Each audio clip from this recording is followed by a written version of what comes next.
బ్రిటన్‌ని British వాళ్ళే పరిపాలిస్తున్నారా? Keir Starmer నిజంగా British వాడేనా? లేకపోతే అదేదో సినిమాలో చూపెట్టినట్టుగా ఇంపోర్టర్ టైప్‌లో అంటే కీర్ స్టార్మర్ ఫేస్‌లో ఉన్నోడిని ఎవడినన్నా తీసుకొచ్చి పాకిస్తానోడో, ఆఫ్ఘనిస్తానో, బంగ్లాదేశోడో లేకపోతే 57 ముస్లిం దేశాలకు సంబంధించిన తీవ్రవాదులు కలిపి తయారు చేసి ఆయన్ని ఏమన్నా పెట్టారో ఎవడికి అర్థం కావట్లేదు. ఎందుకంటే పాకిస్తాన్ జెండా పట్టుకున్నటువంటి వాళ్ళకేమో అండ నిలబడుతున్నాడు. వాళ్ళ మీదన వ్యతిరేకంగా బ్రిటన్ జెండా పట్టుకున్నటువంటి వాళ్ళని అరెస్ట్ చేపిస్తున్నాడు. అట్లాగే పాకిస్తాన్‌కి సంబంధించినటువంటి వాళ్ళను, ఆఫ్ఘనిస్తాన్‌కి సంబంధించినటువంటి వాళ్ళు వాళ్ళందరిని ఎంకరేజ్ చేస్తున్నాడు.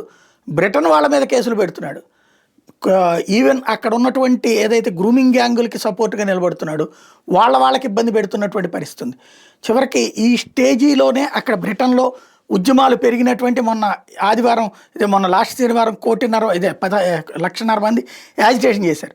ఇప్పుడు విచిత్రం ఏంటంటే సోషల్ మీడియాలో పోస్టులు పెట్టాను. అంటే ఒకప్పుడు వాక్ స్వాతంత్ర హక్కు గురించి సొల్లు ఉపన్యాసాలు ఇచ్చేటటువంటి బ్రిటను, భారతదేశానికి కూడా పాఠాలు చెప్పుకొచ్చేటువంటి బ్రిటను వాక్ స్వాతంత్రాన్ని పక్కన పెట్టి సోషల్ మీడియాలో పోస్టులు పెట్టినందుకు గాను, ఏదైతే బ్రిటన్ వ్యవహార శైలి మీద కేసులు మాట్లాడినందుకు గాను బ్రిటన్లో 12,183 మంది మీద కేసులు పెట్టారు. జర్మనీలో 3,500 మీద కేసులు పెట్టారు. అక్కడ కూడా అంతే.